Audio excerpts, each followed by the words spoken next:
Welcome to another video from DIY Daily. Just got a short video today showing you how to turn off the auto parking pilot.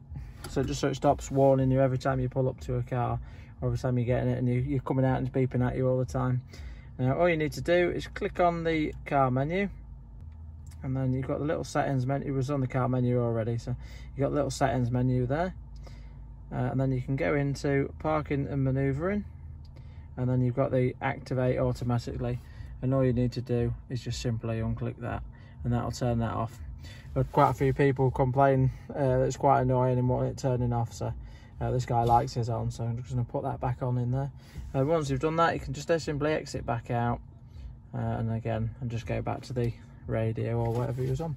But yeah, I hope the video helped. If it did, give it a quick thumbs up and subscribe to the channel. Thanks for watching. We'll see you next time.